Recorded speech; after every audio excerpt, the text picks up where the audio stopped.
Well, good morning, everyone. Welcome to the public workshop for the draft proposed amendments to the Commercial Hovercraft Regulation. We're about 5 minutes past 9. Thanks for your patience. We were resolving some technical difficulties on Carb's end. Before we get started today, we are going to go over some logistics for anyone that is attending this meeting and wanting to hear the Spanish translation services. Next slide, and Ashley, over to you. Hola, buenos días. Le queríamos decir que ofrecemos interpretación en español para este taller y para servicios de interpretación. Spanish. I think someone just. We're doing a brief moment Yes. in Spanish for anyone that's Spanish speaking to hear translation services, and this is going to be in English. Ashley, go ahead and continue. Okay, great. Para servicios de interpretación, haga clic en Interpretación. Este icono está en la parte inferior de la pantalla. Haga clic en Español y haga clic en Silenciar audio original para escuchar solo la interpretación en español. Gracias.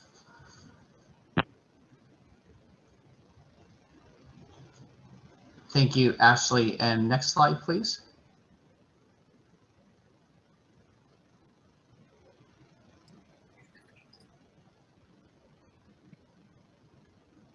So before we get started today, just a few logistic items. If you are hearing this in English and you want to hear it in English, you don't have to take any further action. We just ask that you stay on mute if possible throughout the presentation. We're going to take questions at the end and you'll have a chance to unmute yourself. If you're on the Zoom platform, you can use the mute buttons on the bottom left of your screen. If you're on the phone, you just dial *6 to either mute or unmute yourself.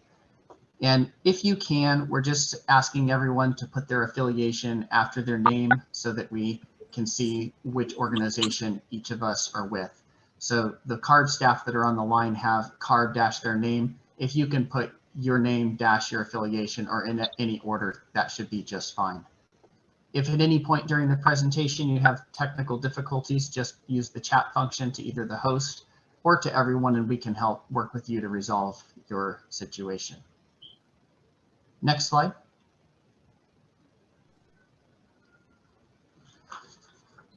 So today's workshop, we're going to have it in both English and Spanish. This is the 4th series of workshops since 2018 to inform the developments of the proposed amendments to the Commercial Hovercraft Regulation.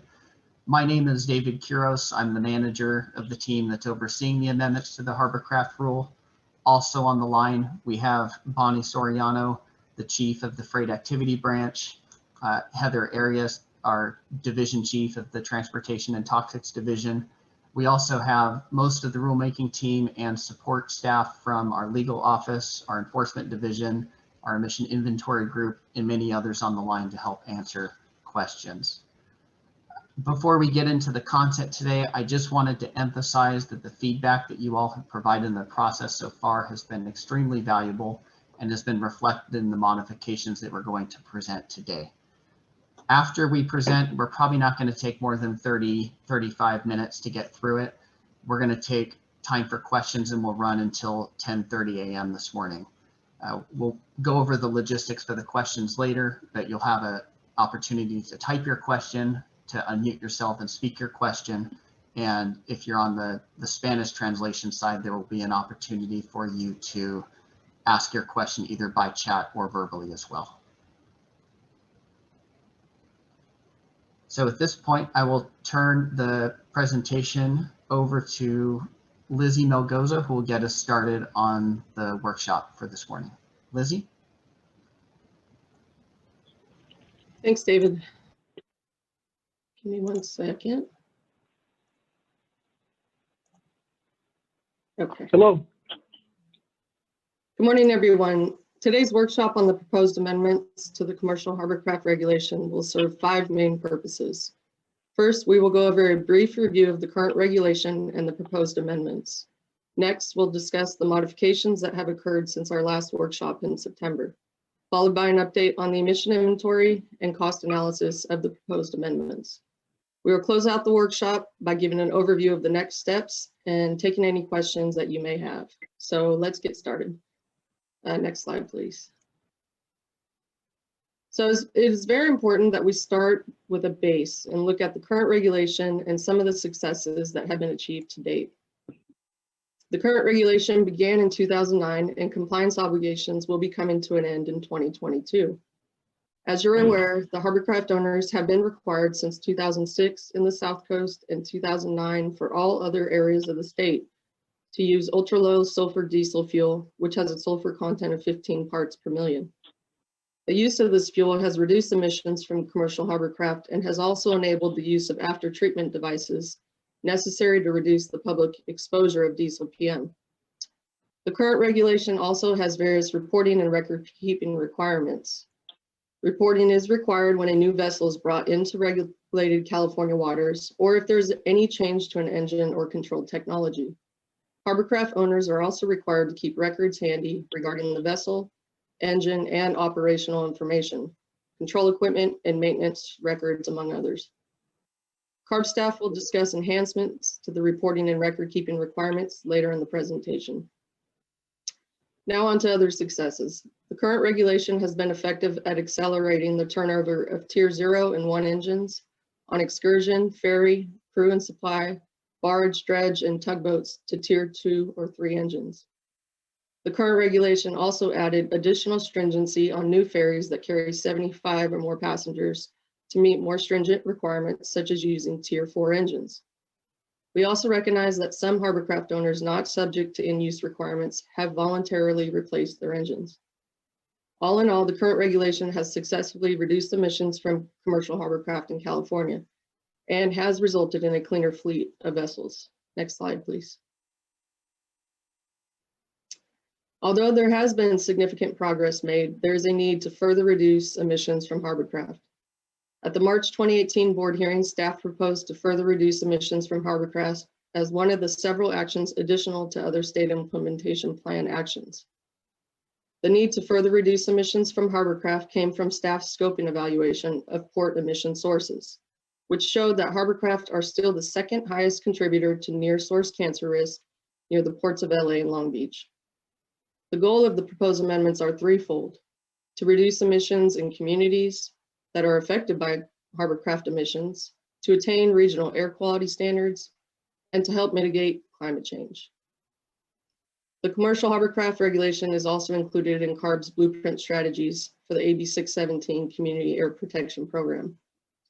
This is a blueprint document that outlines the process for identifying impacted communities and statewide strategies to reduce emissions of criteria and toxic pollutants, as well as development and implementation of community emission reduction programs and air monitoring systems. Because of these identified needs, in 2018, Carb staff began working on the proposed amendments to the commercial hovercraft regulation. Next slide, please. Over the next few slides, I'll give an overview of the draft proposed amendments. I will discuss the proposed amendments on short-run ferries, new excursion vessels, and the performance standards for all other vessels, including commercial fishing. Later in the presentation, there will be discussion on the new requirements for reporting, record keeping, fuel use, opacity testing, and compliance fees. The proposed amendments are expected to become effective on January 1st of 2023. Next slide, please. This slide highlights the compliance schedules for zero emission and advanced technologies. To ensure that zero emission and advanced technologies enter the marine market in California, we are proposing mandates for adoption of these technologies for limited applications. First, new excursion vessels must be zero emission capable hybrid by January 1st of 2025. A zero emission capable hybrid vessel is required to achieve 30% of its operation from a zero emission source, such as by the use of batteries or hydrogen fuel cell technology. For ferries that travel less than 3 nautical miles, these are considered short-run ferries and need to be zero emission in the future. Just a side note on this, vessels that provide ferry round-trip service between 2 points that are less than 3 nautical miles apart, but less than 20% of the service trips are made between those 2 points, are not considered short-run ferries. We are proposing to require all short-run ferries be zero emission by January 1st of 2026. However, there is an extension of up to 2 years if there are infrastructure delays or issues complying with this date. We also want to note that if zero emission or advanced technology is adopted early or where not required, additional compliance time may be granted to another vessel in the same fleet. A side note on this concept, the vessel that was granted additional compliance time would need to operate in the same air basin as the new advanced technology vessel to ensure that clean vessel projects do not increase emissions elsewhere in the state. This concept will be discussed later on in this presentation. Next slide, please. So the main purpose of the proposed amendments are to get cleaner combustion technology that is currently available, into the hovercraft fleet to further reduce emissions in the state. US EPA certifies marine engines at this time. Carb is not including an engine manufacturer requirement in this proposal.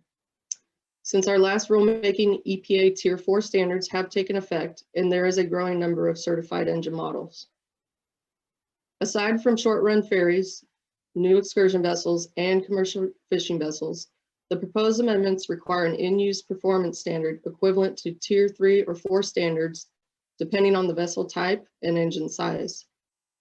All engines rated more than 600 kilowatts would be required to have an in-use standard equivalent to Tier 4. For engines less than 600 kilowatt, a Tier 4 certified engine would be required if certified by US EPA and available by the compliance date. At this time, Carb staff is aware of only one manufacturer with Tier 4 marine engines certified below 600 kilowatts. Tier 3 and 4 engines would also have to install a level 3 diesel particulate filter, or DPF, which would achieve an 85% reduction in PM. The most common in-use performance standards that must be met are 0.005 grams of PM per brake horsepower per hour, and 1.3 grams of NOx per brake horsepower per hour, which is equivalent to the most stringent Tier 4 PM marine standards plus a DPF. An alternative compliance option exists by meeting low-use operational requirements, which will be discussed later in detail in this presentation. And also tables 7 through 9 in the draft regulatory text give more detail on the performance standard requirements. Next slide, please. This slide shows the compliance dates in the proposed amendments and how they're based on the model year of the engine, the tier of the engine, and the type of vessel. Commercial fishing vessels will have separate requirements and will be discussed on the next slide. The proposed amendments are set up in a way to ensure that the highest emitting, lower tiered hovercraft engines are replaced with cleaner tiered engines first. Tiers 0 and 1 engines would have to be replaced soonest, from 2023 to 2025. From 2024 to 2029, all Tier 2 to 4 engines on ferries, pilot, and tug vessels would need to comply with the in-use standards. This excludes short-run ferries, which are required to have zero-emission engines by January 1st of 2026. Research, excursion, and commercial passenger fishing vessels will have compliance dates from 2026 to 2030, depending on the vessel type, engine year, and tier. And lastly, workboat, dredge, barge, and crew and supply vessels will have compliance dates between 2028 and 2031. Next slide, please. Although commercial fishing vessels make up a large percentage of the hovercraft population and emissions, due to economic considerations for commercial fishing vessels to comply with the proposed amendments, staff suggests requiring Tier 2 engine minimum for these vessels and a later compliance date of 2030 to 2032. Requiring Tier 2 engines on these vessels will still achieve notable PM and NOx reductions. Some of those economic considerations that were made include the small profit margins in this industry, the demonstrated lack of feasibility for Tier 4 repowers and retrofits, competition with out-of-state and global markets, and the tendency to conduct the majority of their operations far from the coast.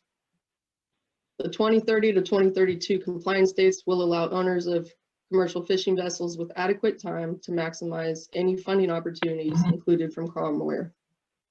Next slide, please. Next, we're going to go over modifications to the proposed amendments that have been made since our last workshop in September. Next slide, please. As I mentioned previously, Harborcraft have been required to use ultra-low sulfur diesel since 2006 in the South Coast and 2009 for all other areas of the state.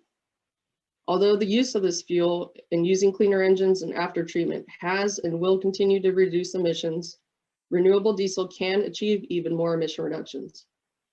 The new draft proposal includes the requirement for Harborcraft owners to use 100% renewable diesel, also referred to as R100, in their vessels.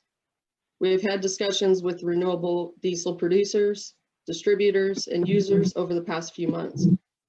Renewable diesel is a drop-in fuel that meets the same specs as conventional diesel and results in cleaner combustion and less emissions to the environment. Harborcraft are forecasted to use approximately 60 million gallons of fuel in 2023. Discussions with renewable diesel producers, as well as recent news of large oil companies transitioning their refineries over to produce solely renewable diesel fuel, has confirmed that there will be enough renewable diesel fuel available to handle the increase needed for CHC in 2023.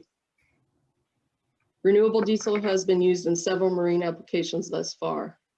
Carb staff has worked with one operator and performed emission testing on an excursion vessel in the Bay Area.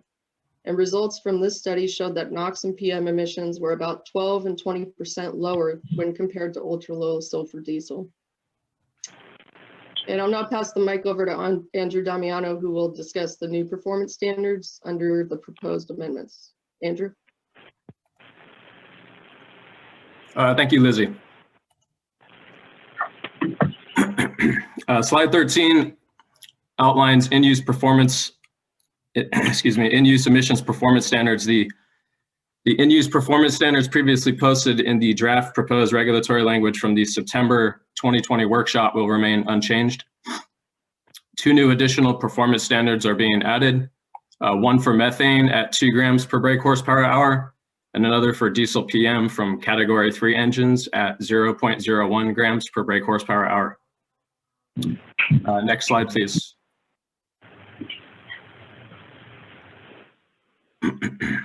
Slide 14 outlines engine requirements on vessels deploying zero emissions advanced technologies. Backup engines on short-run ferries must meet EPA Tier 3 or Tier 4 marine emission standards, will not require a DPF, and will be granted 20 hours per year for normal operation unless additional hours are accumulated during a documentable emergency operation, such as a power outage, a bridge closure, responding to a stricken vessel as part of a vessel mutual assistance plan, or otherwise assisting U.S. Coast Guard or law enforcement rescue operations. Engines on new build excursion vessels must meet proposed in-use performance standards applicable to their power subcategory. Depending on the power subcategory, this would likely require EPA Tier 3 marine engines plus a level 3 DPF for engines rated under 600 kilowatts, or EPA Tier 4 marine engines plus a level 3 DPF for engines rated 600 kilowatts or higher. A level 3 DPF reduces 85% or more of diesel PM. Zero emission advanced technology vessels utilizing diesel power with hybrid propulsion systems must derive 30% of power from a zero tailpipe emissions power source, such as a battery energy storage system charged by grid electricity or hydrogen fuel cells. And the percentage of annual power utilized by hybrid vessel combustion engines must be limited to 70% unless engine operation above 70% of annual use can be attributed to documentable emergency operations. Next slide, please.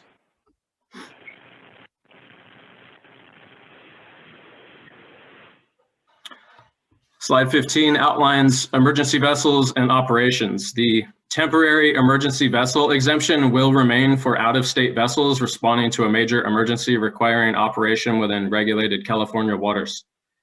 Additionally, the dedicated emergency vessel exemption will remain, but only apply to fire, police, and emergency rescue vessel operations.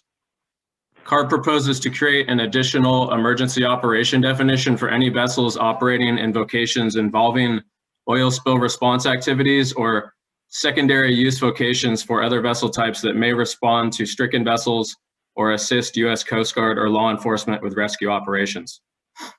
The operating hours accumulated during documented emergency operations can be excluded from vessels operating under low use exemptions, hour limited compliance extensions, and zero emission advanced technology requirements.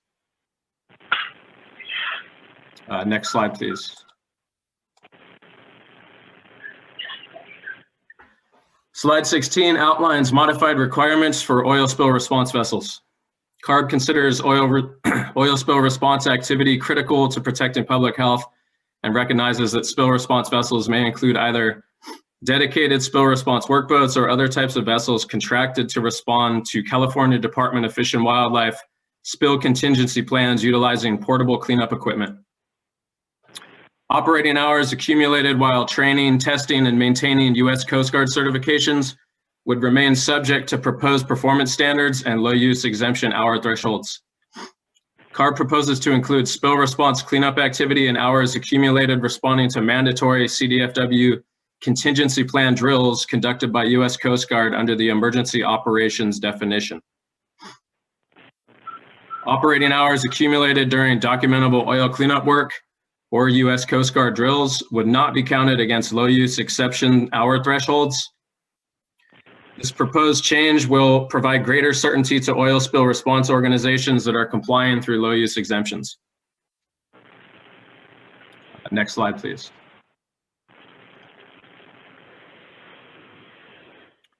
Slide 17 outlines proposed opacity testing requirements for main propulsion engines. Carb proposes to require biennial testing of all main engines utilizing the SAE J1667 test methodology. Opacity limits are proposed at 40% for all engine tiers without DPFs and at 5% when engines are equipped with a DPF. Next slide, please.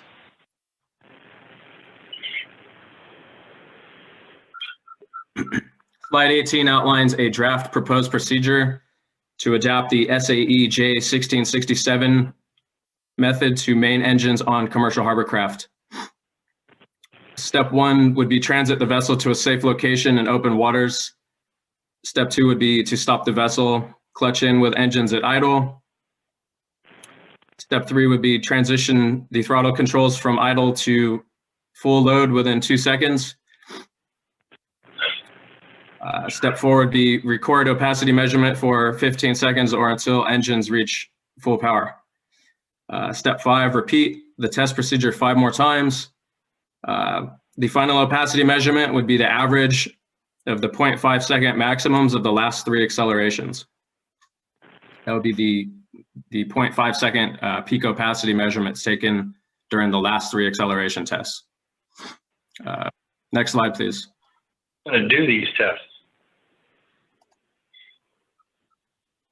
Hey, Andrew, this is Bonnie. The interpreters are, because of interpretation, they need you to slow down just a little bit. Okay. Talking too fast.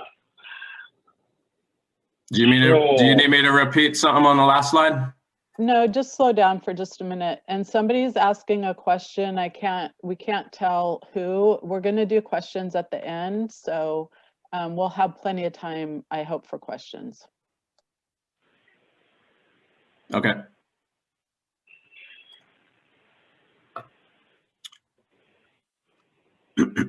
So slide 19 outlines selected opacity testing data collected by Carb staff on Harborcraft main engines in early 2020.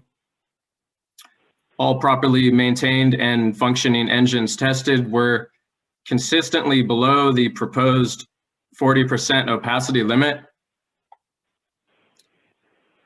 The one exception over 40%. Failed. One exception over 40% opacity, seen in red, was for a passenger ferry engine with an intermittent malfunction on an emissions-related engine subsystem requiring repair. Another towing vessel, opacity tested by Carb staff, passed the opacity testing well under the 40% limit, but produced continuous clouds of dense white hydrocarbon smoke during the testing procedures. This would indicate the engine is poorly maintained or worn out and that it may require maintenance. Carb staff is exploring whether the presence of white or blue smoke, regardless of the measured opacity, should be considered a failed test that would require similar corrective action within 30 days. Next slide, please.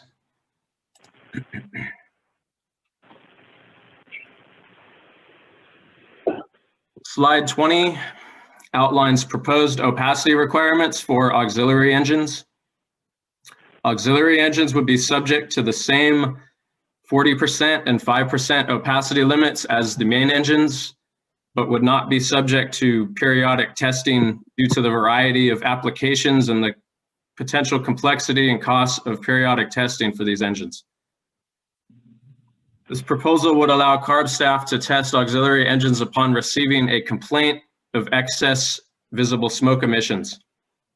Carb staff would utilize either the SAE J1667 method where feasible, or by using the EPA Method 9 Visual Emissions Evaluation method. You up and smoking?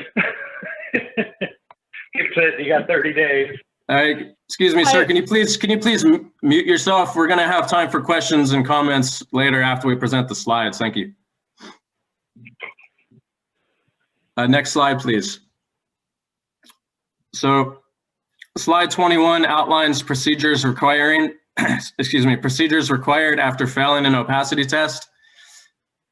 For main engines, vessel owner operators would have 30 days to repair, retest, and report test results to Carb and retain testing records.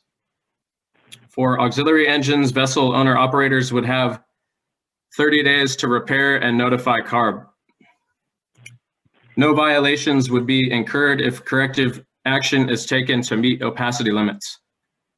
At this time, Carb is requesting input on the need for case-by-case approval of properly maintained and functioning engines without DPFs that may consistently have higher than 40% opacity during certain modes of operation. Next slide, please. Leave that open so I can tell if my mic goes back on. Slide 22 outlines requirements for testing certification and smoke meters. Carb proposes to require certification for all individuals performing opacity testing. Owner-operators could self-test or hire third-party companies. Carb intends to release Marine SAE J1667 opacity testing procedure training materials and/or work with the California Council on Diesel Education and Technology on developing a dedicated training course for applying the SAE J1667 method to hovercraft.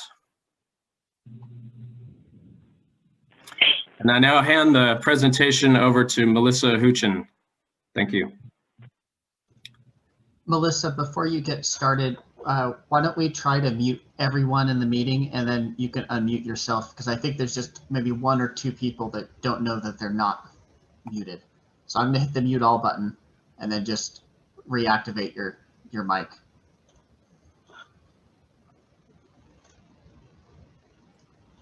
Okay. Carb's revised proposal will require more stringency for low-use compliance in disadvantaged communities, or DACs, which are heavily burdened by pollution. We had received comments from environmental justice groups requesting to eliminate the low-use compliance pathway from the regulation. Removal of the pathway would require a vessel to be repowered for any amount of operation per year, even a single hour. Because installation of Tier 4 engines and aftertreatment may potentially require major vessel reconfigurations, Carb staff does not recommend completely eliminating the low-use compliance pathway. What staff is now proposing is to lower the maximum hours of operation for vessels that comply by the low-use provision and operate in DACs. The table on the slide outlines these thresholds. For all engine tiers, the operation threshold for vessels operating in DACs is half that of vessels operating in other areas. Next slide, please. The draft proposal would define disadvantaged communities as the 25% most impacted communities based on the CalEnviro screen from the Office of Environmental Health Hazard Assessment. A vessel is considered to be operating in a DAC if their home base is in a DAC or if they have regularly scheduled stops in a DAC. Staff is seeking input on whether additional specificity should be provided for other vessel categories to ensure the intent of limiting operation of the highest emitting vessels in and around DACs. Next slide, please.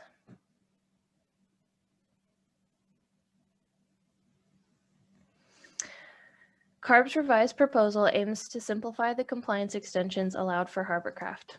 The September 2020 draft proposal included 7 extensions with varying criteria and duration. Carb is consolidating these 7 extensions into 3 categories: infrastructure, feasibility, and scheduling. The infrastructure category will absorb extension E1, facility infrastructure installation delays. The feasibility category will include extension E2, meeting performance standards is not feasible for in-use hovercraft, extension E6, no certified engines or VDECs available, and extension E7, extension for vessels with Tier 4 engines and limited operating hours.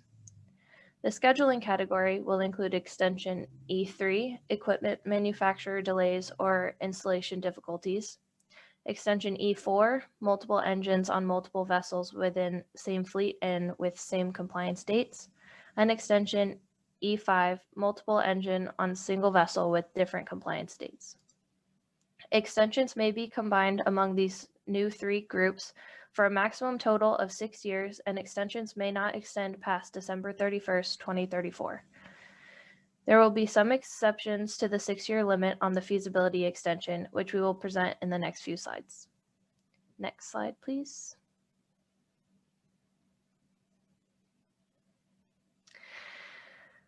The extension for infrastructure delays would be granted for unforeseen, temporary, or extenuating circumstances that prevent the use of shore power or ZEET infrastructure. This extension lasts 1 year and is renewable once for a total of 2 years and may be combined with any other compliance extension. Next slide.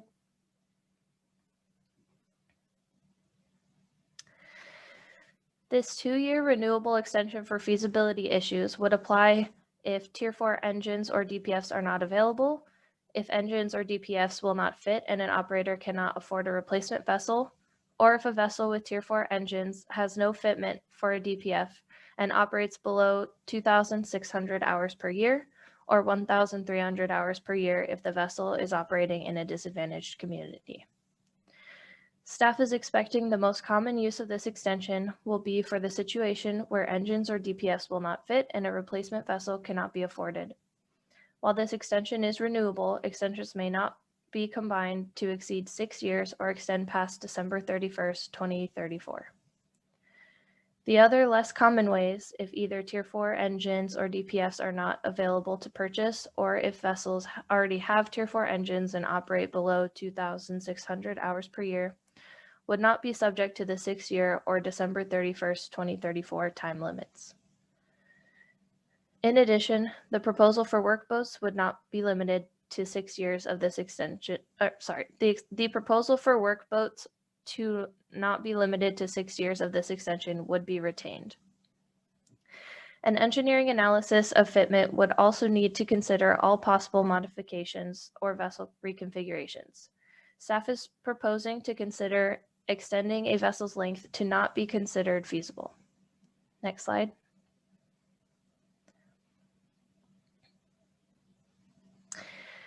The extension for scheduling delays would last 1 year and is not renewable. This extension would be granted in the event that unforeseen equipment manufacturer or installation delays occur, if multiple engines have the same compliance date, for example, 2 engines on 2 vessels or 1 engine on 3 vessels, or if multiple engines on the same vessel have different compliance dates. Any of these circumstances would provide a 1-year extension, and each engine is only able to receive 1 year of total extensions from any of the 3 pathways above. Next slide, please.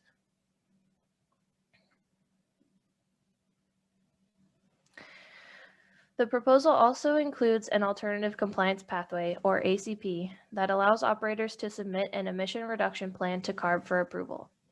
The ACP's emission reductions must be equal to or surplus relative to following the compliance schedule outlined in the rule. The use of grid electricity while at dock or the use of renewable diesel would not be valid strategies for an ACP, as they would already be required by the rule under the draft proposed amendments. The most common strategy in an ACP will likely be fleet averaging, early compliance, or deploying ZEET to achieve equal or greater emission reductions than the compliance schedule. The emissions evaluation period, where the ACP would need to show equal or greater emission reductions than the rule's compliance schedule, would be from January 1st, 2023 through December 31st, 2034. The baseline to which the ACP will be compared will be the model year compliance schedule with a maximum of 2 years of feasibility-based compliance extensions applied. Staff is proposing that vessel owners and operators would apply for the compliance extensions with the ACP application. Because feasibility extensions are specific to the availability of engines in the future, which would likely change as the compliance dates approach, staff is proposing to limit feasibility extensions to 2 years to avoid approving extensions that would not have been granted if operators were directly complying with the rule.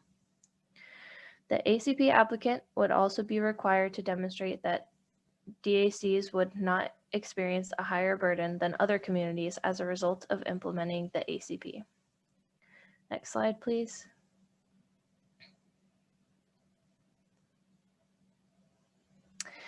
Extra compliance time may also be allotted for the adoption of ZEET where not required by the regulation. 3 years will be granted for zero-emission capable hybrid vessel deployment, and 7 years will be granted for full zero-emission vessel deployment. This pathway was previously called ACP Option 2, but has been renamed to avoid confusion with ACP Option 1. However, staff is retaining the provision that would prohibit a vessel from generating or receiving this credit and also being part of an ACP as discussed on the previous slide. This includes repowers, replacements, and now new build vessels. Staff has learned over the last few months that most of the zero emission projects are new builds, and allowing for the credit to be issued for new builds makes sense. This extra compliance time would be limited to vessels with Tier 2 or cleaner engines, vessels with a home base outside of a DAC, unless the ZEET deployment is also being deployed in a DAC, and the extension must be granted to a single vessel and must not extend past December 31st, 2034. This extra compliance time for ZEET deployment can be combined with feasibility compliance extensions. Next slide.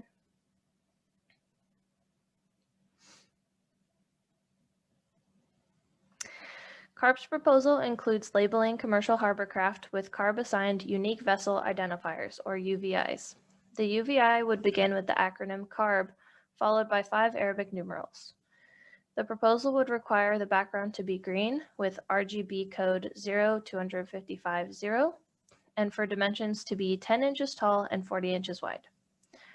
The letters would be required to be black and must be 5 inches tall and 2.5 inches wide each. The UVI would be required to be painted or printed on both sides of the pilot house of the vessel. For registered historic vessels, an alternative coloring format may be available. Next slide.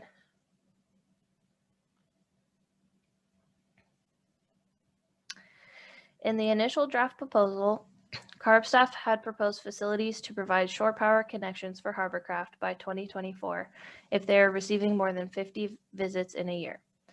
In the context of the CHC regulation, Carb staff had provided a definition of vessel visit in our September 2020 workshop materials, which was a period lasting between 1 and 24 hours with main engines idling or auxiliary engines operating. The revised proposal places responsibility on facility operators or facility tenants to install shore power up to 99 kilowatts. This 99 kilowatt threshold was selected because Carb staff has learned that auxiliary generators are typically not rated above 99 kilowatts, unless they are used for functional purposes such as generators installed on a petrochemical tank barge. In the case of a petrochemical tank barge using shore power to run product pumps instead of upgrading engines to meet the performance standards, the vessel operator would be responsible for ensuring shore power is installed and available. If shore power is coming from anything other than the electric grid, staff has clarified that the emission limits for on-site combustion of fuel would need to meet the limits for the distributed generation standard. Next slide, please.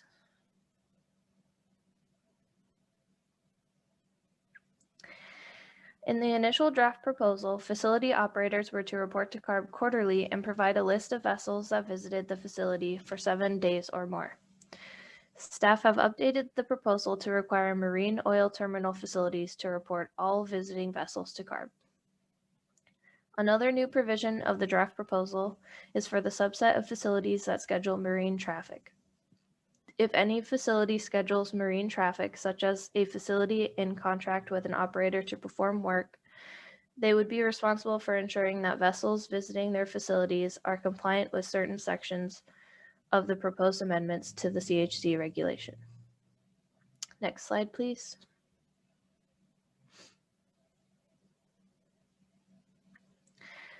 The initial draft proposal included a 15-minute idling limit before using dock power or shore power.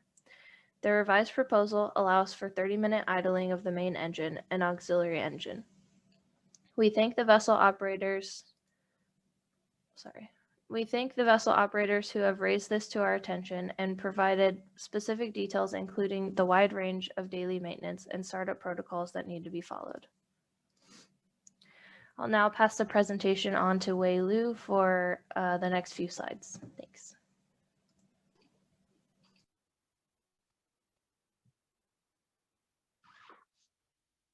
Next slide, please. Hi, everyone. My name is Wei Liu. Now let's discuss the preliminary emission inventory and the cost analysis. And the next slide, please.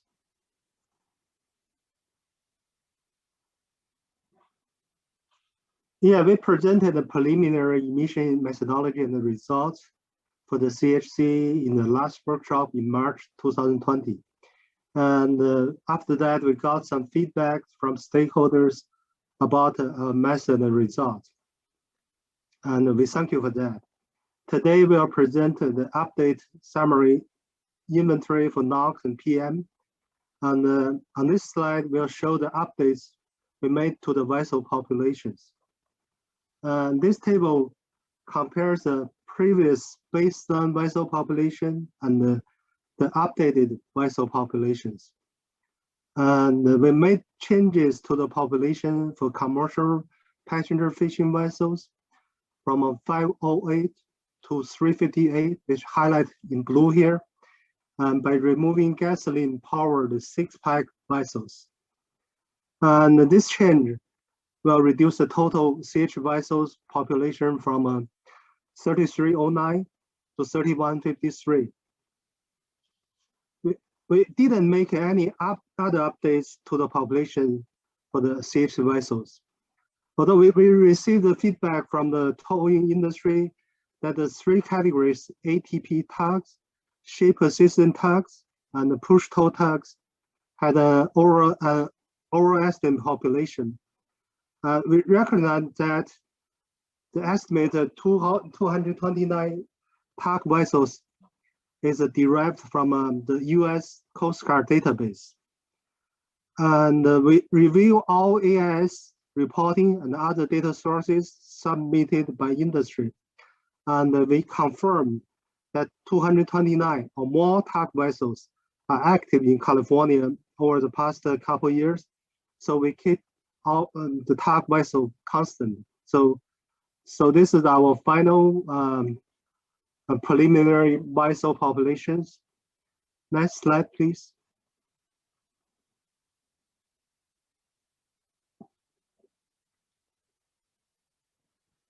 These figures compare the DPM and NOx emissions between the baseline and the proposed amendments. In 2023 and 2037, the starting and ending implementation date for the proposed amendments. The green bar shows the emission under the baseline conditions. The baseline basically represents the emissions under the current reg, where there will be no additional compliance requirement beyond 2023. And the orange bar shows the emission under proposed amendments.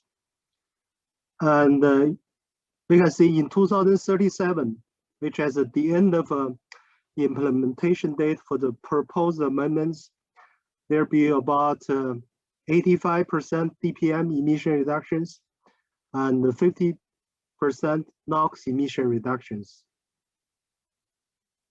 Next slide, please.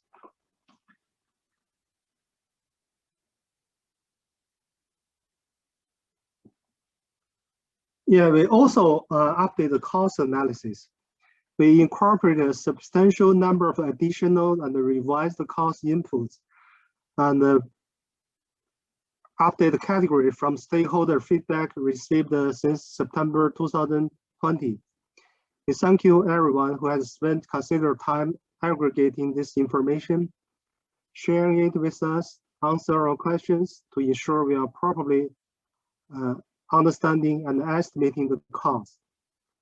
And this information enables us to make a better recommendation to our board and for our board to make a more informed decision about the potential emission benefit and the cost of the proposed amendments. We updated the engine and vessel population inventory for the cost analysis, basically using the same data set as the emission inventory. We also update our cost analysis based on the changes to the proposed amendments. Next slide, please.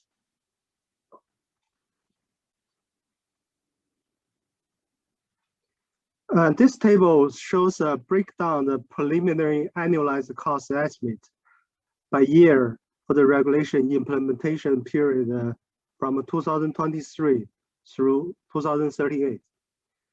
You'll see that the rate of cost increase is higher early in the implementation date, which can be mainly attributed to the fact that increasing number of vessel categories are reaching their initial compliance deadline within this time frame. Our total cost estimate is $1.6 billion from 2023 through 2038. And the cost effectiveness is $24,200 per weighted ton. And this weighted ton formula is widely used in Carb Moyer program to determine the cost effectiveness of projects. The bottom here shows the formula of the weighted tons. And we're reporting this number here for reference. And next slide, please.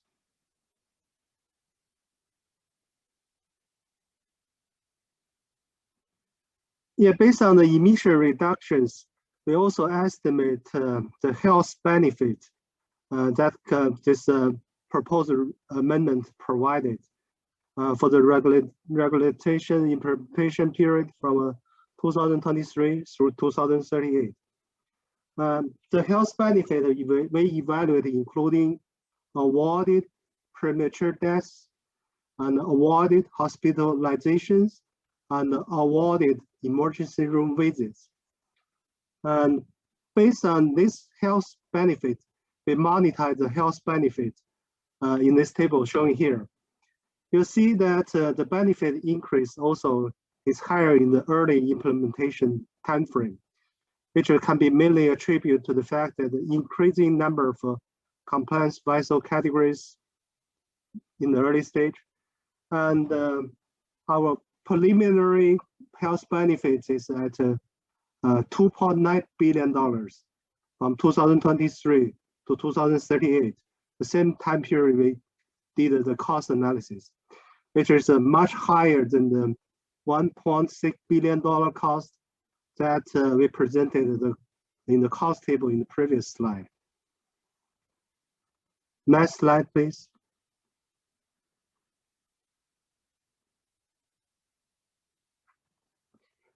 So let's discuss the next step in our process.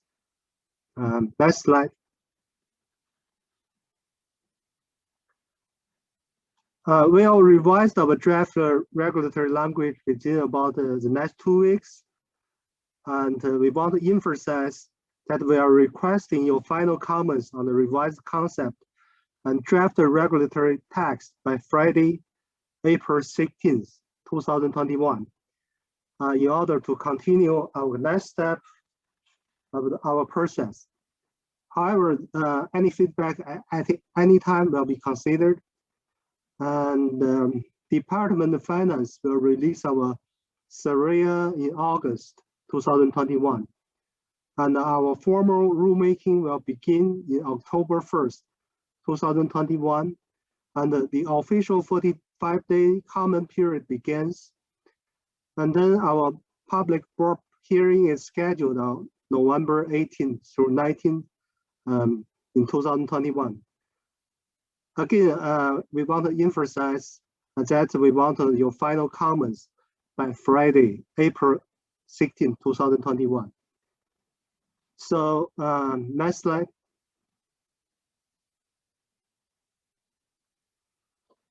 So now we will answer any questions, and that's the conclude of our presentation. Thank you, everyone.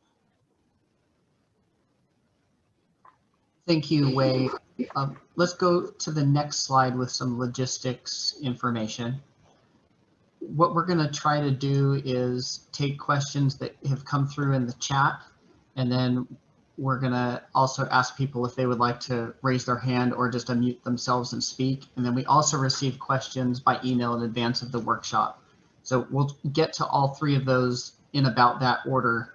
And in order to facilitate this process, I'm going to turn this over to Jazz Core, who will be able to read the questions off. So if you're on Zoom, you can put your questions into the chat, or you can raise your hand. I see that some of you have.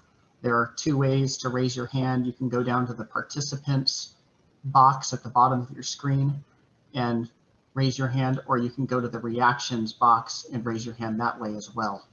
If you're on the phone, just go ahead and unmute yourself when you'd like to raise your hand, and then you can do that by pressing *6. But we are going to take questions through the chat first. And so if perhaps you're on the phone and you'd like to unmute yourself, do that later so that if there's any background noise, it doesn't interrupt the conversation.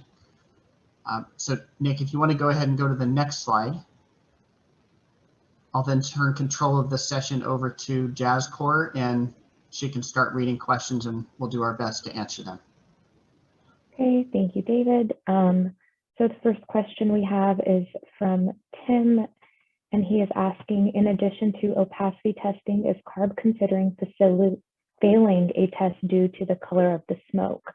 And who would decide if the color of the smoke is acceptable?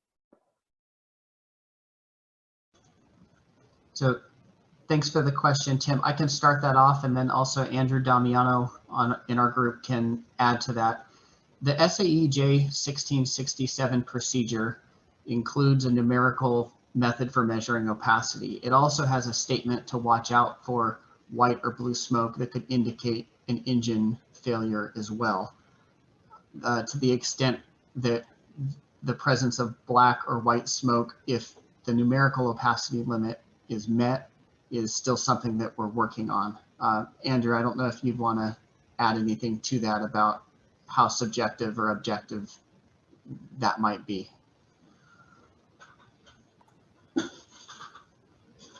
Thank you, David.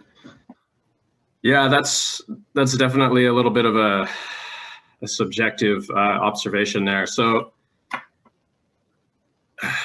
it's a little bit difficult to quantify the color of the smoke, as everyone might see it a little bit differently. But I believe that there should be some standards as far as inspecting the condition of the engine before the test would proceed, to make sure that the engine is properly maintained and that it's operating within the specifications intended by the original equipment manufacturer, and that it doesn't have excessive crankcase pressures, burning excessive oil, or low compression that would create a condition where there's a continuous plume of hydrocarbon smoke, or or smoke from oil that's being burned in the cylinders.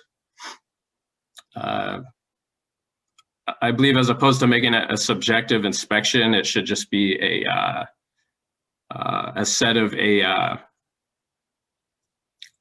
I guess like a pre-opacity testing inspection to verify the condition of the engine is within proper operating specifications. If there's any input that you would care to share on that, that would be great. Thank you.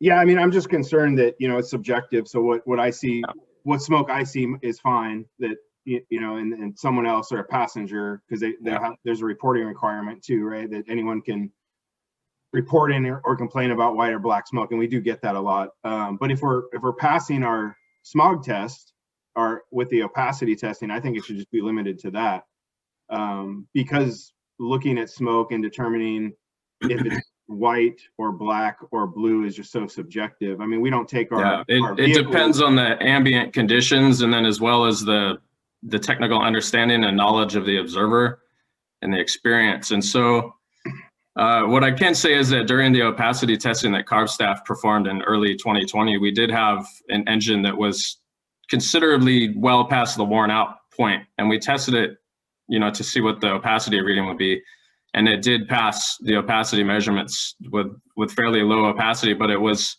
obviously worn out, and it was obviously running with very low compression, and so it was emitting a large plume of dense white smoke the entire time. The light can pass through that smoke a lot better than it can pass through black smoke, you know, with carbon PM, but obviously that engine is not in proper operating condition, and it's running as a gross polluter. And so regardless of whether it passes that opacity test, it probably shouldn't be out there operating in that condition. And so the intent of this concept here is to give Carb the ability to prevent gross polluter engines from operating, and to be able to require operators to repair equipment when something is operating in an out of spec condition. The intent is not to, you know, fail Harborcraft for, you know, having, you know, marginal opacity that's, you know, just over the limit or something. So if there's a design consideration with the vessel or an application consideration that needs to be taken into account, Carb could definitely take a second look at the application of the engine and perhaps make some exceptions in certain engine applications. But if the engine is operating in an out of spec condition due to being worn out or improperly maintained, then Carb would want that engine to be rebuilt or replaced or repaired. Okay, thank you so much. Thank you, Andrew. Sure. So the next question is also from Tim. It's about Tier 4s, and it's will Tier 4 engines have to run at reduced hours, and are they considered high polluters?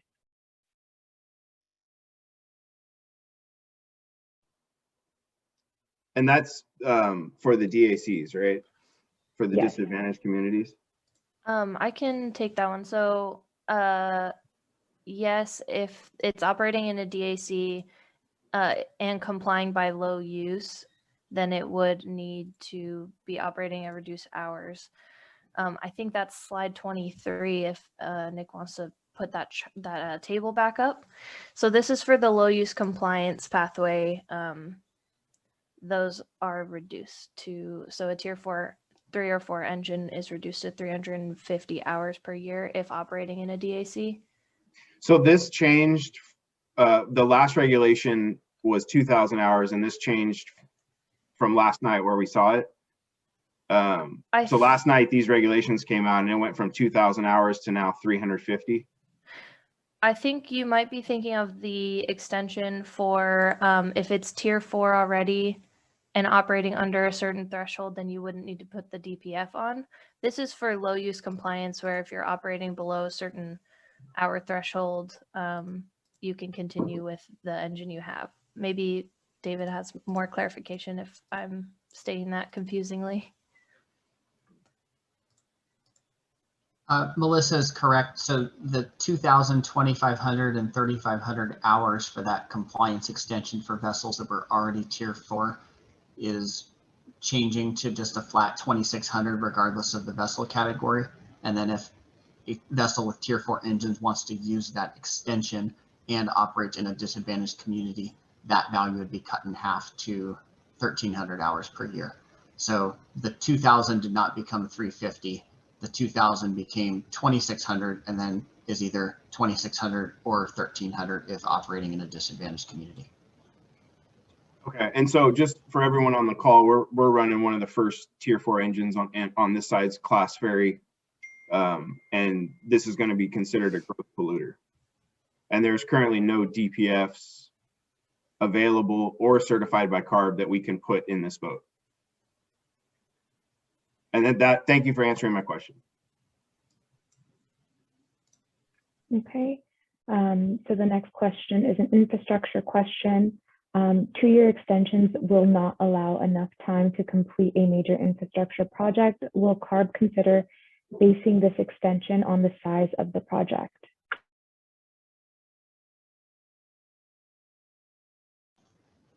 So I can briefly answer that one. That's not it. We're not considering extending the 2-year extension, and that would be beyond the compliance date.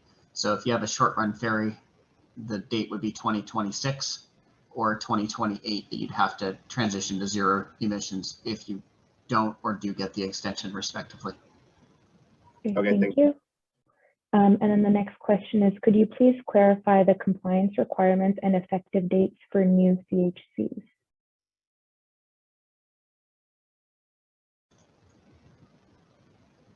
This is David. I can answer that one as well. The regulation would be effective January 1st, 2023.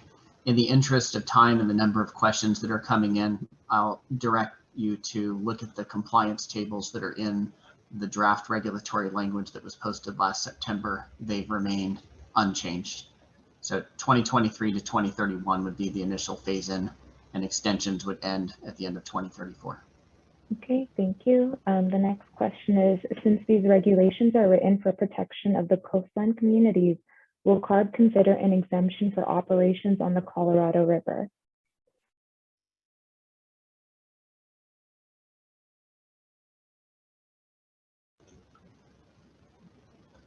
That's not something that we have proposed or entertained at this time. All regulated California waters would be regulated for hovercraft. The intent of the rule is to achieve emissions reductions that would provide health benefits and also reduce near source health risk. There is a lot of population in the dense port areas, but there's also people living throughout California. Even if an air basin is in attainment, there will be health benefits to the people that live in that region with lower emissions. And that's one of the reasons why we're including all vessels statewide in the proposed rule. Okay. Thank you. The next question is, what data do Carb staff have about the likely availability of Tier 3 and 4 engines equipped with 85% effective DPFs for new and existing CHCs in California? And can that data be shared with the stakeholders?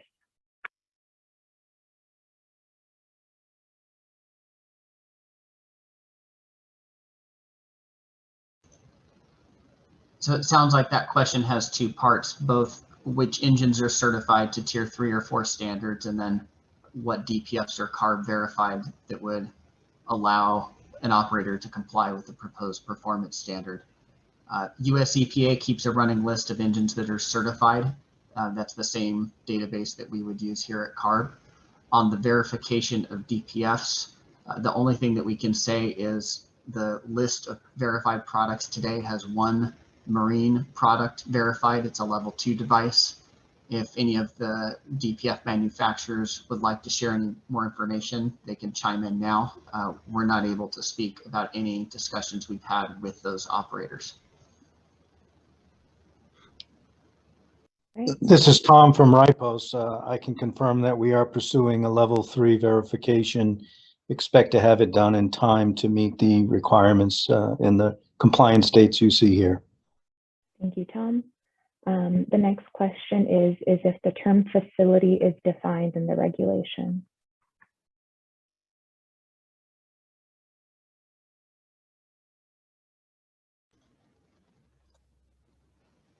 The term facility is defined in the draft text posted last September.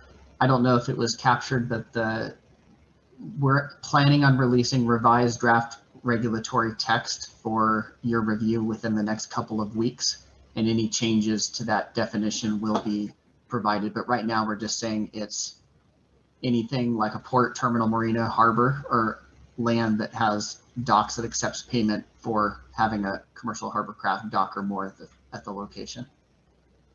Okay, thank you. I can add to that a little bit. Sorry, Jazz. It's actually defined in the draft proposed regulatory language, which is on Carb's commercial harbor craft website. It's on, I believe it's definition 47 on page 13.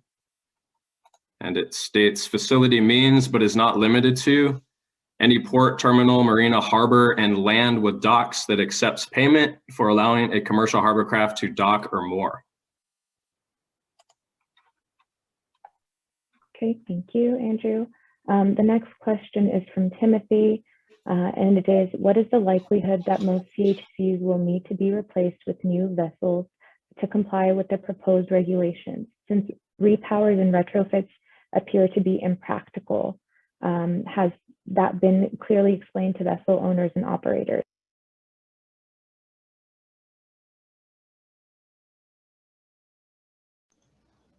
So I think there were a couple questions on the extent to which this proposal will require vessel replacement because of after treatment or engines not fitting. And that varies by category. We've, through this process, discussed the findings of the feasibility report from the California Maritime Academy. And for some sectors are estimating that for vessels operating above the low use thresholds that vessel replacement would be likely, especially the categories with wood or fiberglass vessels that can't be as easily reconfigured. The SRIA, the regulatory document that talks about the cost and the economic impacts, as well as our cost workbook that's been posted since September, has some of the assumptions by vessel category if you'd like to look at that further. Okay, thank you. We'll go ahead and take some questions from people who have raised their hands. We'll go ahead and start with Jamie. I'm going to unmute you. If you could also unmute yourself. Good morning, everybody. I'd like you to go back to slide 10, please, about the commercial fishing vessels.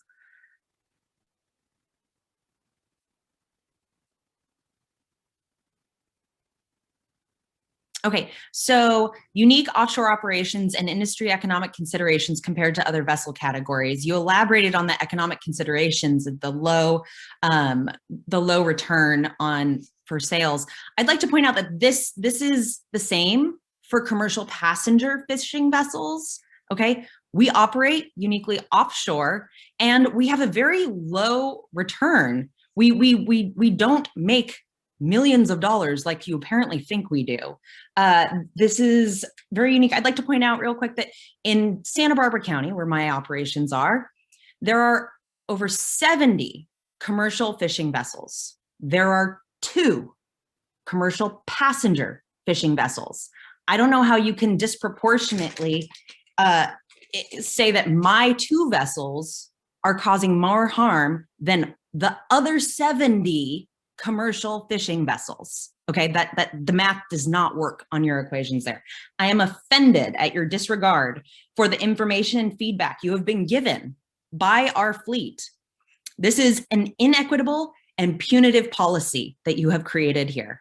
You are penalizing an entire state for a problem at very few locations. And you are taking this out on many other industries that really are such a small percentage of the overall issue, okay? The increased cost and reduced ocean access to these disadvantaged communities is only going to increase because of this, okay?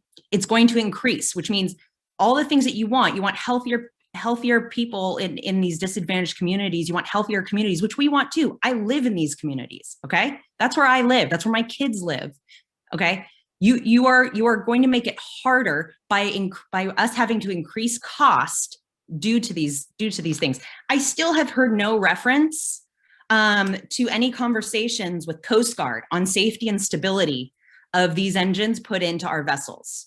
Okay, and the problem with that is, as of right now, in the middle of a pandemic, when you decide to spring this on us, we're already running at a reduced capacity, which means we already have major losses for this last year.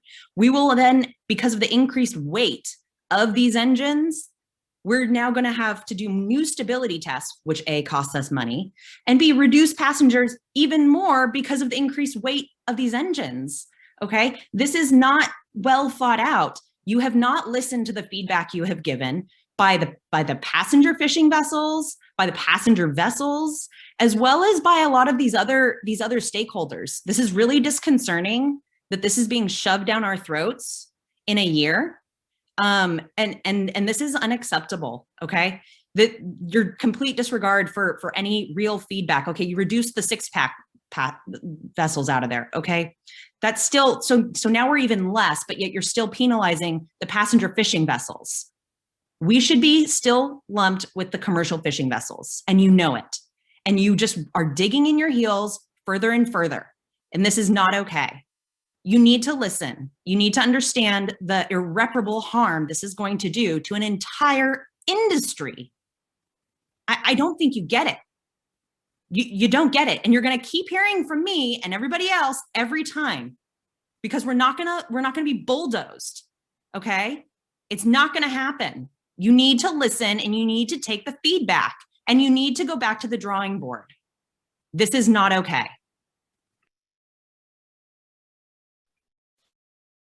Thank you, Jamie. David? So I can respond to that briefly. Jamie, thank you for your comments. I recognize this is something that's going to impact your business potentially, depending on our board's action.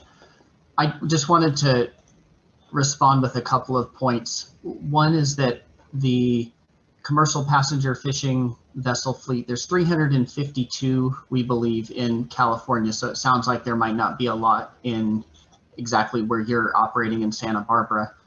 We did look at some of the cost metrics for your industry. So if you were to comply with the rule, what would the cost be that you'd have to pass on to a customer? And we shared those information with Ken Frank and the Sport Fishing Association last November. I think we had preliminary came up with an 8% cost increase would be needed for the inspected vessels, and a 19% cost increase for the uninspected 6-pack vessels that are still in the rule because they're diesel powered. And we had received some feedback from Ken Frank and the others at the Sport Fishing Association that the overnight vessels were different than the day vessels. So we looked into it, and we actually looked at the ridership or the angler counts during a period in November, December, and January, just a couple months ago. And even during the COVID restrictions, some of those overnight vessels on average are still operating at 70% of capacity. So we've made the updates to the cost metrics that will be reflected in our SORIA, but we're not seeing the COVID impacts that we've been hearing about. So we're going to be moving forward with the proposal because that is an industry just like all other harbor craft that can pass the cost of compliance on to the customer, which would be a captive fleet in California. We cannot pass that on. You don't understand. You are now burdening disadvantaged communities even more. Those are the people we take out because they can't afford a private boat. They aren't bougie. They don't have lots of money. They come out with us because we can get them food on their table and an affordable activity. Okay, that's you're increasing the cost on disadvantaged communities. You are creating more inequitable access to these people. This doesn't make any sense. We cannot raise our rates 8%.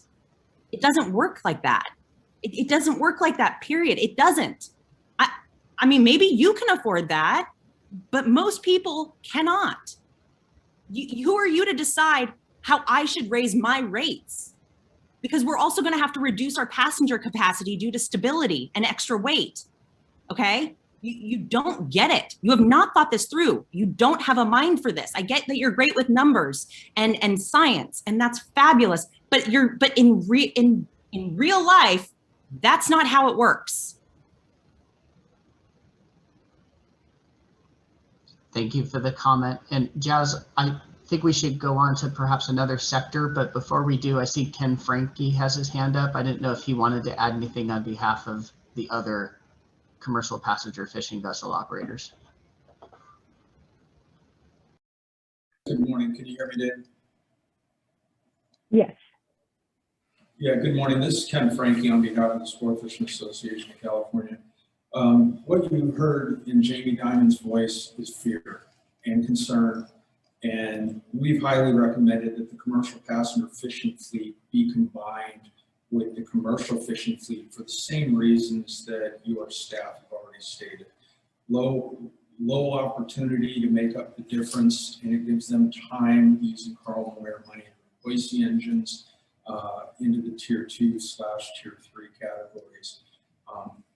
The concern that you heard in Jamie's voice, she's worried she's going to lose her business and her ability to take care of her family. I got 174 boats just like her, and these folks have been through a lot. They've lost huge during COVID. They're running at 60% or less capacity. They've taken a hit in every direction. And what they're asking for is not necessarily compassion, but a reasonable solution to lead towards an end game that accomplishes the emissions reductions you see. The lion's share of the fleet in California is in San Diego. We have very few boats in and around the Long Beach area. We think that a recommendation to adopt a path that leads to the emissions reductions that you've given to the commercial fishing vessels. As Jamie said, the commercial fishing fleet far outnumbers the commercial passenger fishing fleet. It would be a reasonable solution, and I think one everybody would support. That pretty much ends my comments, other than I would add to what Jamie said. This is the only way folks that don't have a lot of money to go buy a yacht or a boat, it's the only way they can go out and enjoy the ocean. And right now we're hearing systemic this and all sorts of disparity and discrimination, etc. These boats are the only way those folks can have a chance to go out in the ocean. Do we really want to take it away from them by losing a whole lot of businesses like Jamie? So thank you very much for your time.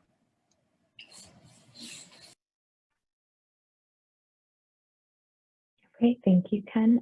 We're going to go ahead and take a question from Bill. Bill, if you could go ahead and unmute yourself. Yes, thank you. This is Bill McGavern with the Coalition for Clean Air. And I want to thank the Carb staff for going forward with this rulemaking. The health effects of the NOx and PM on the nearby communities make it essential that this go forward.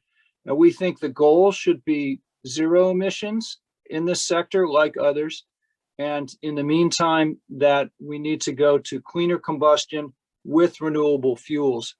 So specifically, we support the proposals for a use of renewable diesel, which is tested and reduces emissions, for adding the limit on methane, which is a potent, short-lived climate pollutant, and for the protections for disadvantaged communities, which are those that are the most exposed to pollution and have the least resources with which to address that pollution. I think it's very telling that the benefits of this rule, even if we're just looking at dollars and cents, the benefits would way exceed the cost. And I ask you to think about all the people who could not be here today, but whose health is affected by the emissions from this sector. People who will be made sick or even die prematurely because of this air pollution. Those are the people that we need to look out for. And that's why it's essential that this rule move forward. Thank you. Thank you, Bill. We appreciate your comment. We're going to go ahead and take the next question from Regina. Regina, if you could please unmute yourself. Hi, this is Regina Sue with Earth Justice. I want to thank the staff for the presentation and their hard work on this rule. Specifically, the preliminary cost benefit analysis was extremely helpful to see, particularly, considering this rule, it will be critical to reducing emissions from hovercraft and address health risks to communities living near ports, such as the San Pedro Bay ports, where these vessels pose the second highest cancer risk in those communities. And as we've seen, NOx and PM emissions from these vessels have increased by up to 60% since the last CARB emissions inventory. These emissions reductions will also be necessary to attain federal and state air quality standards in regions, especially like the South Coast Air Basin. So we support CARB setting zero emission requirements for the short run ferries and new excursion vessels. And we're hoping that staff will consider establishing zero emission deadlines for other vessel categories as well. It'll be important to encourage advancement of this technology, and moving to zero emissions commercial harbor craft will be necessary to meet our air quality goals and alleviate health burdens on portside communities. So we encourage CARB to adopt a commercial harbor craft regulation that's technology forcing. Thank you. Thank you so much for your comment, Regina. If anybody has a question and they've dialed in on the phone lines, if you could please unmute yourself and ask your question.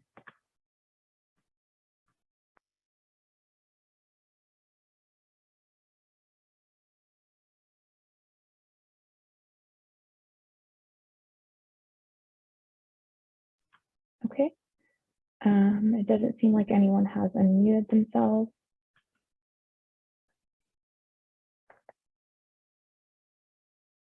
Okay, we can go ahead and take another question from Tim. If you want to go ahead and unmute yourself. And Jazz, that would be Tim Gillespie, who's got his hand raised. Is that correct? Correct.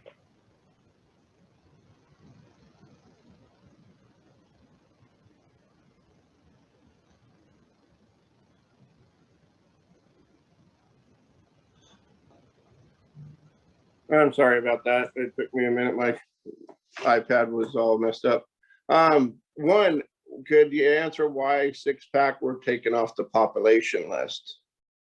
My second question is, to my knowledge, right now, the only Tier 4 engines that are available are 800 horsepower. When will lower horsepower engines be available? Number three, our Coast Guard in requirements, you cannot increase horsepower more than 10 or 20%. So how are you guys going to adapt to adjust to low horsepower engines if there's no engines available at the current time? And then my last one is responding with Cami Diamond. Our area and here in Mendocino County, there are only 4 commercial passenger fishing vessels. Our population is 7,000.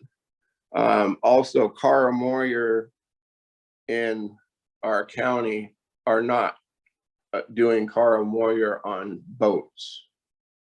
What do we do?